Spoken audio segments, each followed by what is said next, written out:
Good morning mga kalap. Narito na naman tayo sa ating kusina para maglaro tayo ng ating pananghalian. Ito meron tayo isang malaking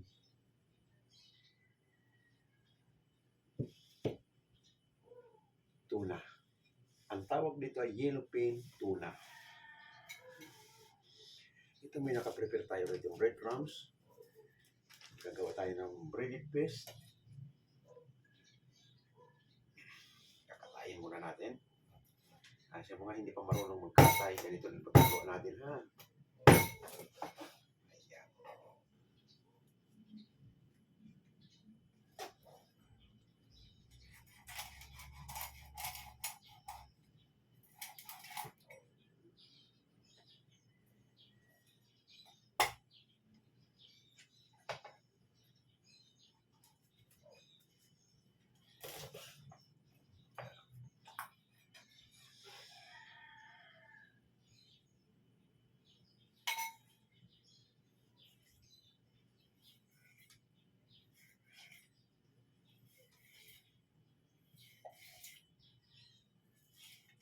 Nahiwaan natin ang 1, 2, 3, 4, 5, 6, 7. Pang-8 ang ulo. Pero itong banda rito sa 4 na ito, hahatiin mo rin kasi makapal yan.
Kung hindi pa marunong magkatay ng isda, kailangan hindi siya madudurog.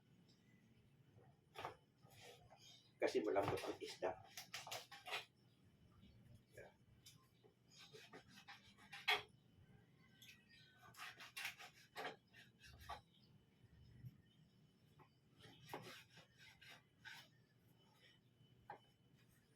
Ayan.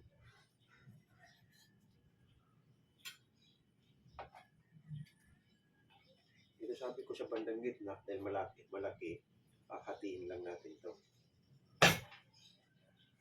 Ayan.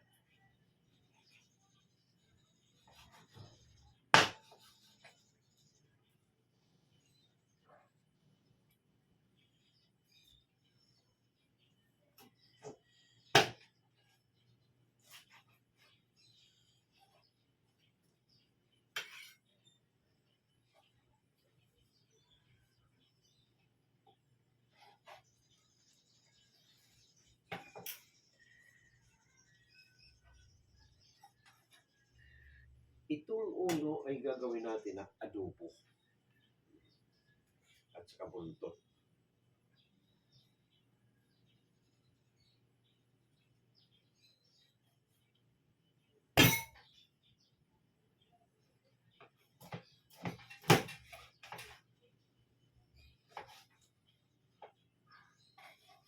Ayan.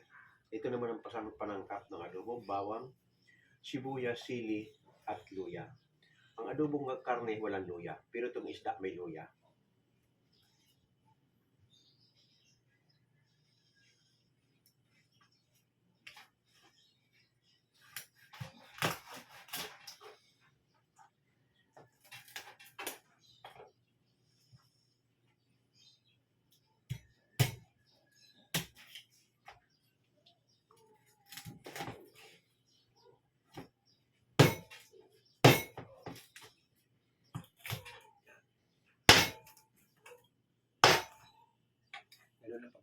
ulo, bibiyakin mo lang, pero hindi mo siyempre yung utak. Sayang ng utak mawawasak. Ayan. Kaya medyo aapihin mo ang paghiwa.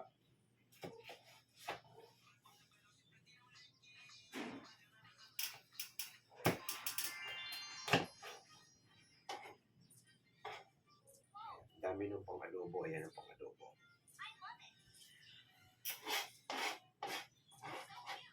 Dito naman dahil masyadong marami, ilan na lang ang kakain. Ako lang mag-isa tsaka yung anak kong may sawa ng dito. Tatlo lang kami.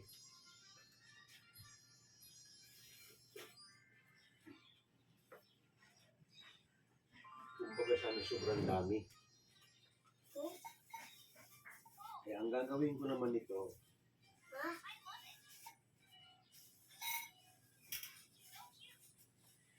ititira ko yung iba kasi masyadong marami. Igalalagay ko bukas sa gatang kalabasa. Magugulay ako bukas. Ayan.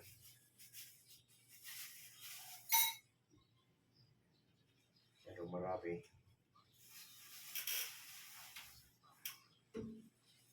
Ayan. Yung dalawang hiwa nito tinira ko, ilagay ko sa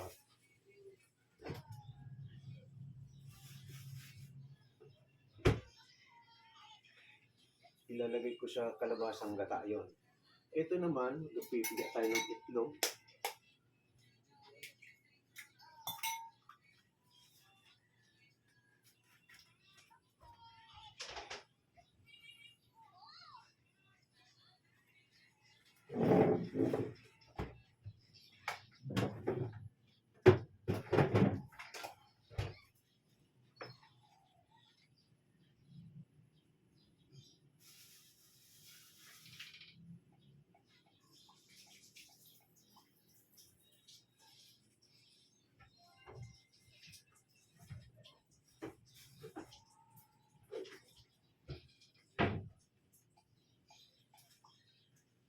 Lalagyan natin ng konting salt. Ayan.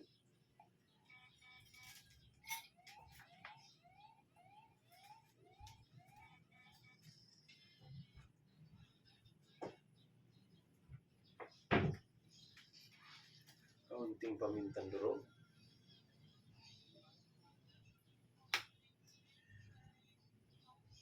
Vinegar na lang lagay natin, pero masarap sana ang limon. Wala akong limon. Hindi ko lang pag-stock ng limon. Saka natin ng kaunting sopa.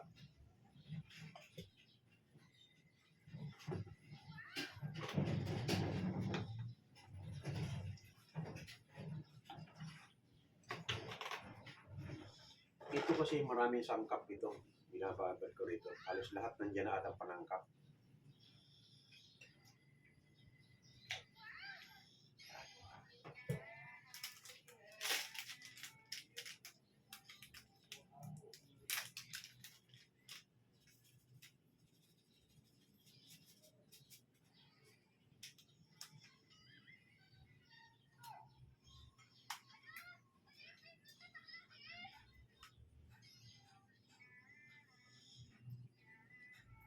Bago natin iprito, lulublog muna natin dito sa itlog.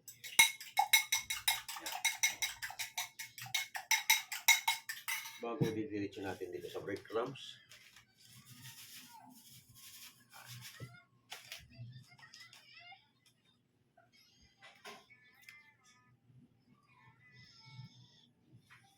Ayan. Doon na tayo sa kusina.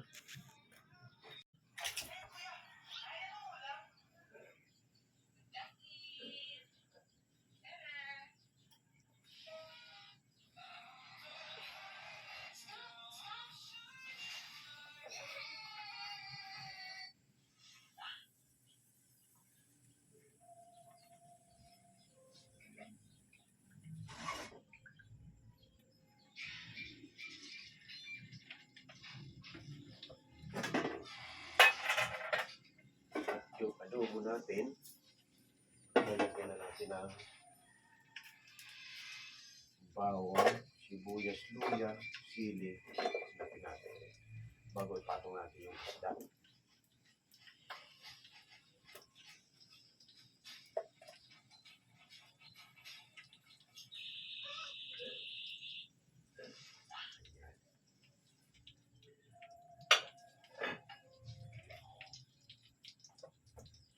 Bago natin lagyan ng paminta. Okay.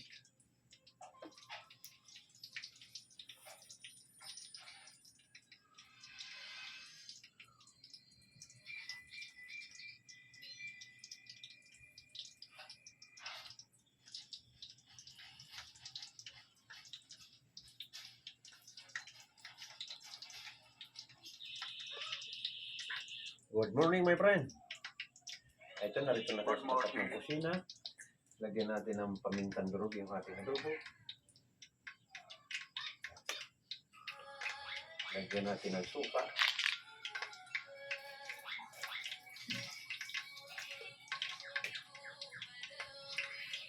Lagyan natin ng ginisamig. Ang ating adobo, laging may mantika. Lalo pag bangus. Lagyan natin ng mantika. Ang tuyo niyan, pag malapit mo nang tatanggalin yung isda, at saka mo lang ilalagay ang tuyo. Hindi katulad ng karne, suka, tuyo, magkasama. Yan ang style ng pagluluto ng adobong isda. Hindi mo pwedeng pakuloy sa tuyo yung isda. Ang pangit ng lasa. Malalagyan mo lang ito pagluto na yung isda, yung malapit mo nang tatanggalin, ihalo mo lang yung tuyo doon sa pinaka-mantika ng, kasi may mantika yung adobong isda. Yun ang pagkakaiba doon. At ito naman breaded fish natin, na marinate natin sa suka. Pero pwedeng kung mayroon kang kalamansi o kaya limon, pwede mo doon mo i-marinate. Bago mo naman ilaglag sa breadcrumbs, yan, gaganyanin mo muna sa itlog.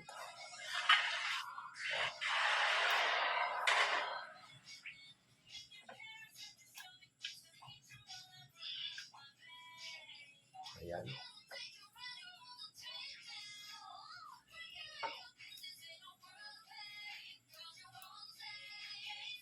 Pinagulo mo sa itlog at pinadapa mo sa breadcrumbs. Yan, nakadapa na siya sa breadcrumbs. Ididiin mo para kumapit yun, breadcrumbs. Pagkadapa. Ayan. Diba? Diba? Balot na siya ng breadcrumbs bago mo ilagay sa mantika.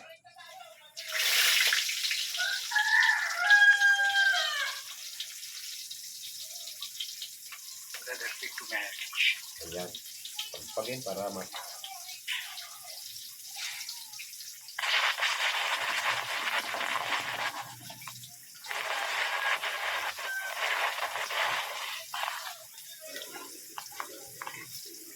ayan.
Ayan.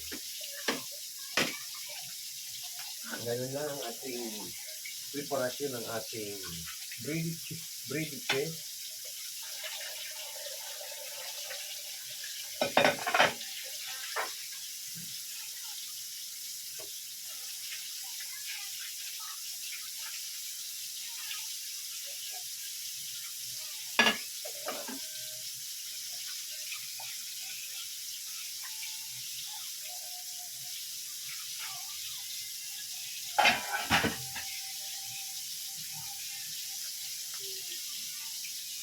Yan.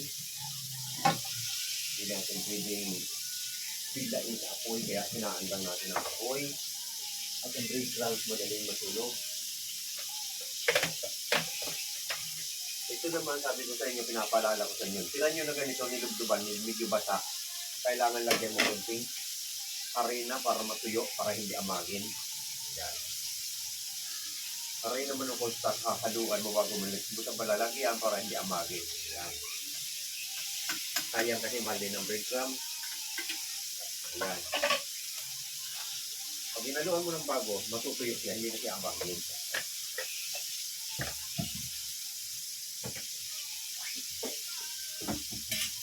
Pabalik ka rin natin yung unang nilagay natin.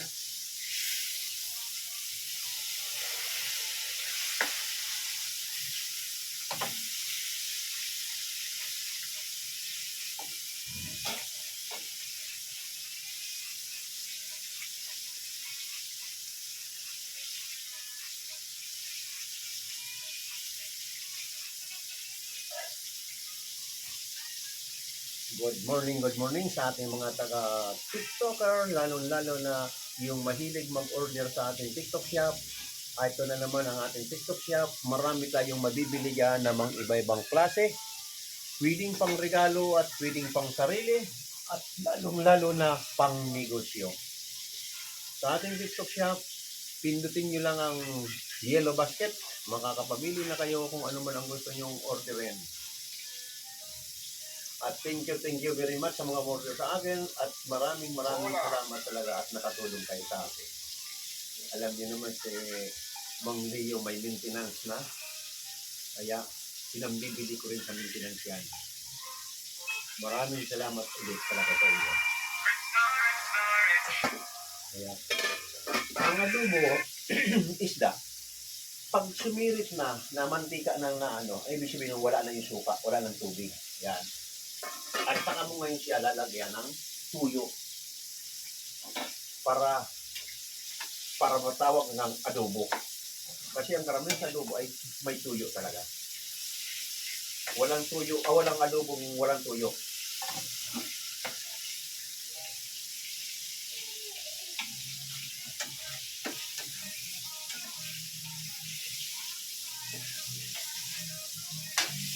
Ayan. Kuha tayo ng tuyo para malagyan ng tuyo yung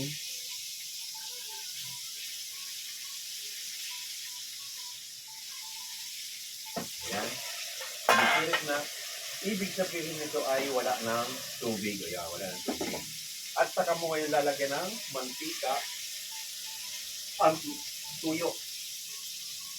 Simitin mo lang kasi walang asin yan. Mahalat yung tuyo. Simitin mo lang na yun nilalagay mong tuyo ay tama din lang na pampaalat. Ayan. Ayan.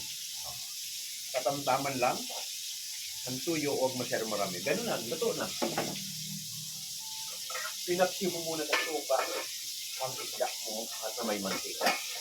Natuyo mo yung tubig at suka, pinalitan mo ngayon ng tuyo. Kaya tinawag na adobo. Adobong isda. Ayan, tapos na yun.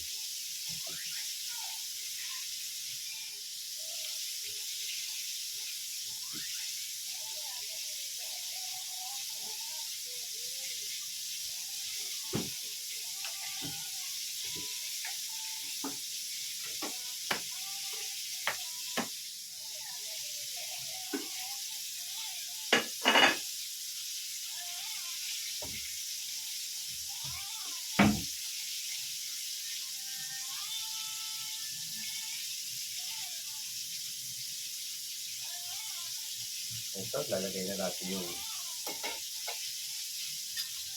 adobo.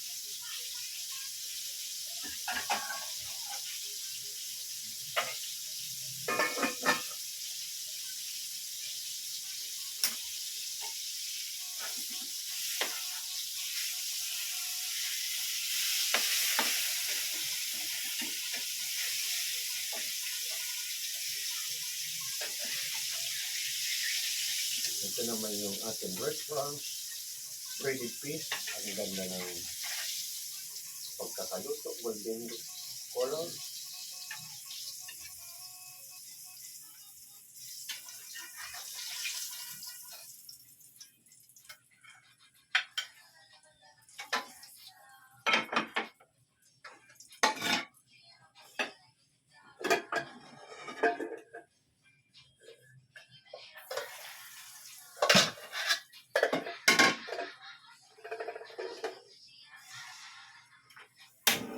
Sayang yung itlog na pinagpaguluhan natin ng isda.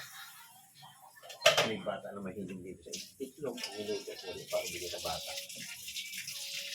Ayan.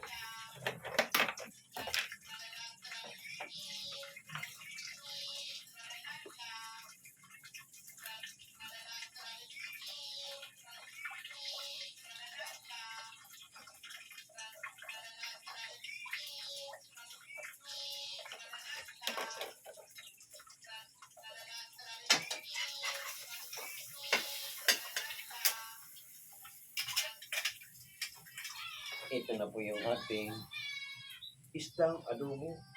At ito naman yung breaded fish.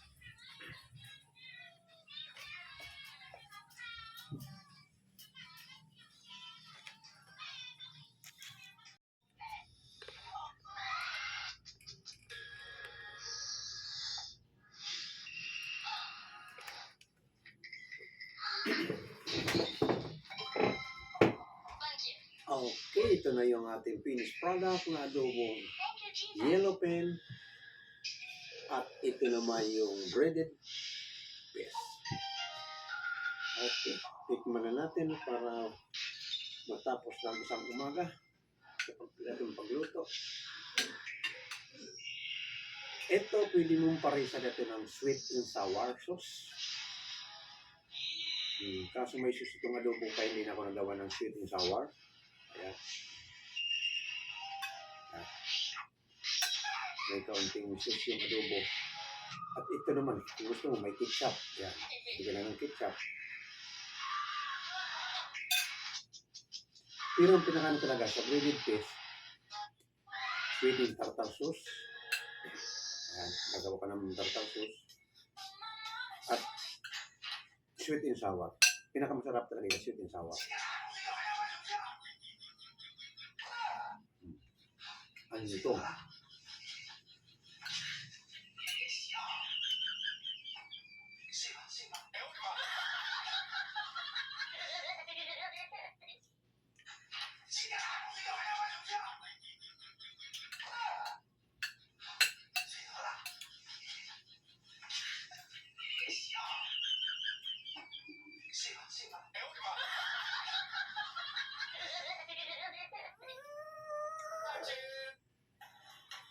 Yung adobo, yung ulo, at saka buntot, at saka yung palikpik. Ito yung pinakapalikpik. Basag mo yung cellphone ko. Hoy! Yung babae!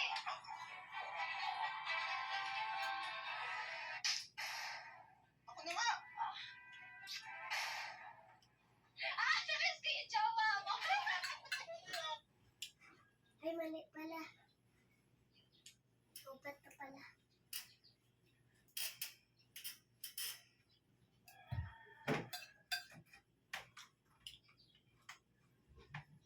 Yung adobo natin, tamang-tama lang yung tuyo. Hindi naman maalat, hindi naman matabang. Ganyan ang adobo, walang asin. Kundi lang yung paminta at saka seasoning. Ang nagdadala doon yung mantika at saka tuyo. Yung suka kasi patutuyuin mo para pumasok sa loob ng karne, ng isda.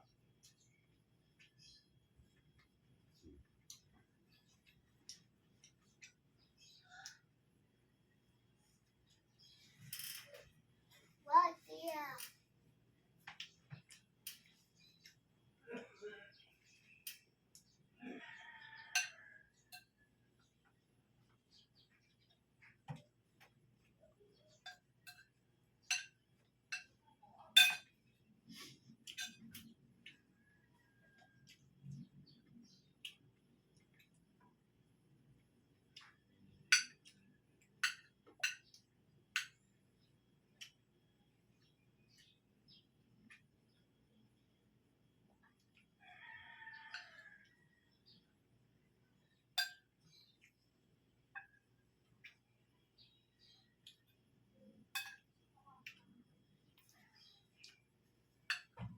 magsama yung tuyo at saka mantika. Masarap sa isda. No adobo.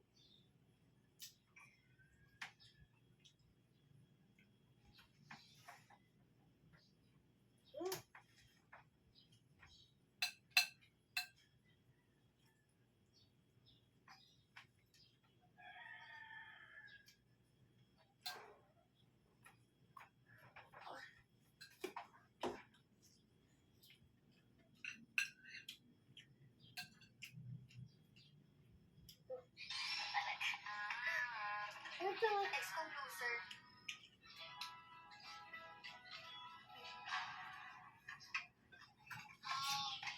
Wait lang nga sila.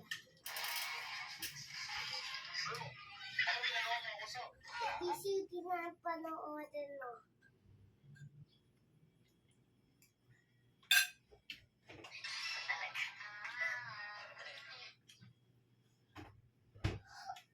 A, B, C, D, E, F, G, H, I, J, K, L, M, N, O, P, C, D.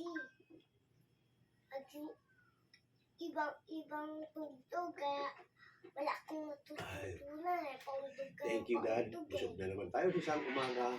Sa mga bagong gising dyan at hindi nyo nakita yung ating live cooking. Ito na yung breaded fish na yellow pen at ito yung adobo. Tapos na naman tayo sa isang araw. Maraming salamat sa mga nanonood dyan. Lalong-lalo na yung gustong matutong magluto. Step by step, sundan nyo lang. Makukuha nyo yung pagluluto ng adobong isda at breaded fish. Maraming salamat sa mga nanonood sa YouTube. Huwag kalimutan doon dito yung subscribe button at like. Maraming salamat. Bye-bye sa inyo. Sa ano na naman ulit tayo? Sa Saturday ba? O, Saturday.